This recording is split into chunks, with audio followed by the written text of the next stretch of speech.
Je vous propose maintenant une vraie leçon de vie. Philippe Croison, 41 ans, a perdu ses 4 membres suite à un accident dramatique. Beaucoup auraient sombré dans la dépression. Philippe, lui, décide de se battre. Et à force de courage et de volonté, il est redevenu autonome, a retrouvé une vie de famille et relève même les défis les plus fous. Vous allez le voir, son nouveau challenge, être le premier handicapé à traverser la Manche à la nage. Pour la première fois, il accepte de revenir sur les lieux de l'accident pour nous raconter son incroyable histoire. Un reportage de Grégory Ojol. À 41 ans, Philippe est un miraculé, un homme sauvé in extremis de la mort, mais meurtri à jamais dans sa chair. Son fils Jérémy, à l'époque âgé de 7 ans, a assisté en direct à son supplice. 15 ans après le drame, Philippe accepte de revenir pour la première fois sur les lieux de son accident. Donc c'est là que ça s'est passé, le 5 mars 1994. Ce jour-là, Philippe perd ses 4 membres. Le 5 mars 1994, Philippe, jeune père de famille de 27 ans, est en plein déménagement. En fin de journée, il décide de monter sur le toit de sa maison pour décrocher l'antenne de télévision. J'ai déboulonné mon antenne, tranquillement, et quand je l'ai pris avec les 2 mains, j'ai reculé comme ça et j'avais pas assez de force, donc j'ai posé mes tibias sur les barreaux de l'échelle en aluminium. Et là, il y a eu contact avec la terre, ça a fait un petit arc et ça m'a collé à la ligne, carrément. Et là, 20 000 volts m'ont traversé le corps. Là, je reste sous tension pendant 20 minutes pratiquement. Et le courant passe dans mes mains et ressort par mes jambes, passe dans mon corps. Et je commence à prendre feu parce que la chaleur est dantesque. L'échelle en aluminium commence à fondre, le goudron a fondu. Pendant 20 longues minutes, Philippe, immobilisé par le courant électrique, ne peut lâcher l'antenne. Il est littéralement brûlé vif sous le regard impuissant de sa femme et de son fils. Alors je regarde Muriel, mon ex-femme, et je lui dis au revoir. Et je dis au revoir à Jérémy, qui était à côté. Je leur dis que je les aime et que malheureusement, je ne peux pas lutter. Et là, je sens que je pars. Je m'en vais, quoi. C'est la fin. Il y avait le sentiment de sentir qu'il y avait quelque chose qui se passait de grave.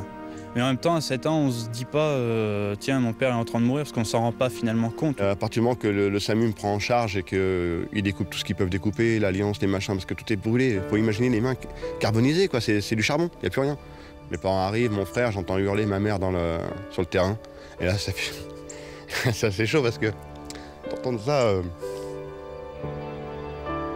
les gens la retiennent. Ils veulent pas qu'elle s'approche du camion du SAMU. Donc après, l'hélicoptère qui arrive, et là, on me transporte vite dans l'hélicoptère, on décolle et on va direction Tours. Dans l'hélicoptère qui le transporte en urgence au CHU de Tours, Philippe fait 2 arrêts cardiaques. Chaque fois, les secouristes parviennent in extremis à le ramener à la vie. À son arrivée, il est immédiatement transféré au service des grands brûlés. Le pronostic était vraiment très mauvais dès le départ, et sur le plan vital et sur le plan fonctionnel. Et je suis dans le service depuis 32 ans, je n'avais jamais vu ça.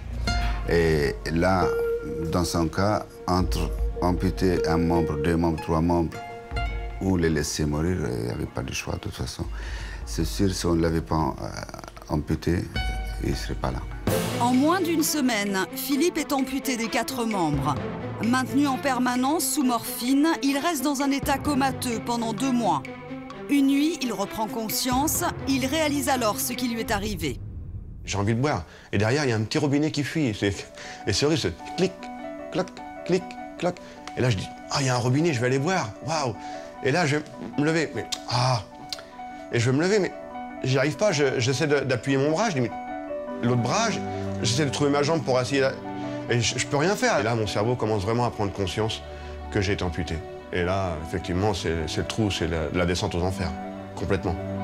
Et c'est à ce moment-là que je demande pardon à la mort. Je lui dis vraiment, excuse-moi, j'ai lutté contre toi le 5 mars 94, mais maintenant viens me chercher, quoi. Ne me laisse pas là. Pour Philippe, c'est la descente aux enfers. Il envisage même le pire. Heureusement, l'un de ses proches trouve alors les mots pour le faire réagir. Et lui, il me dit, écoute, Philippe, j'ai perdu mon père très jeune. Toi, t'es là, t'as Jérémy, t'as Grégory qui va naître très bientôt. Et ils vont avoir besoin de leur papa pour les guider dans la vie, quoi. Et là, ce petit truc, cette phrase, pour lui qui était anodine, et pour moi, ça m'a fait un déclic, un coup de jus, encore une nouvelle fois, mais virtuel. Et là, je me suis lancé, quoi. Je me suis dit, allez, vas-y. Tes petits gars, ils vont avoir besoin de toi, mon pote. Hein. Alors donc, tu lâches pas l'affaire. Et à partir de ce moment-là, ça a été un changement de comportement total. Un tel changement qu'aujourd'hui, 15 ans après son accident, Philippe tente un défi impossible. Traverser la Manche à la nage. Vers moi.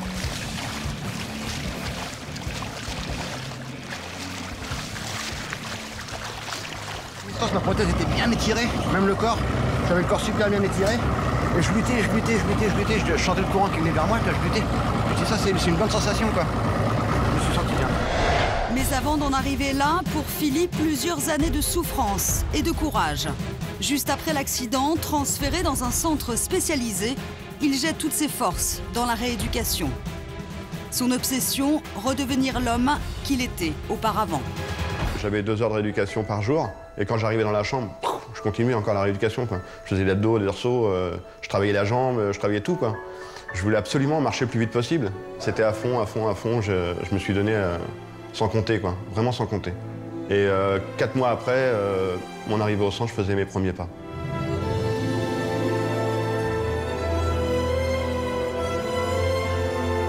Pour que j'avance comme ça dans la vie, j'ai un but à atteindre. Donc je suis mort en 1994. Aujourd'hui, c'est une nouvelle vie, c'est du bonus. Voilà, on m'a offert un bonus de 94 jusqu'à temps que je parte une nouvelle fois. Bah, c'est du bonus, donc j'en profite.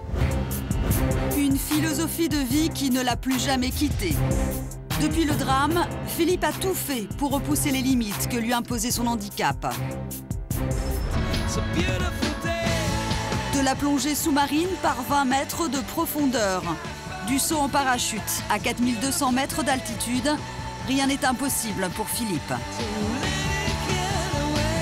Et pourtant, le prochain défi qu'il s'est lancé est encore plus difficile. Traverser la Manche à la nage, c'est son nouveau challenge. Aujourd'hui, à bord de la navette des gendarmes nautiques, Philippe part en mer pour une nouvelle séance d'entraînement de 3 heures. Depuis 6 mois, il s'entraîne comme un forcené pour être prêt physiquement. Traverser la Manche, une épreuve déjà extrêmement difficile pour une personne valide. Non seulement c'est un exploit, parce que déjà, traverser la Manche, c'est surnommé l'Everest de la natation. Donc déjà, rien que le nom, l'Everest de la natation, c'est les courants qui sont très forts. C'est 600 navires par jour qui passent. Alors, après, il y a les méduses, les plaques de fioul à éviter. Une eau froide, des forts courants, des conditions de mer qui sont parfois encore plus cassantes qu'ici. Connaissant Philippe et vu le courage, l'enthousiasme et la force démesurée qu'il a en lui, je pense que s'il veut y arriver, il y arrivera.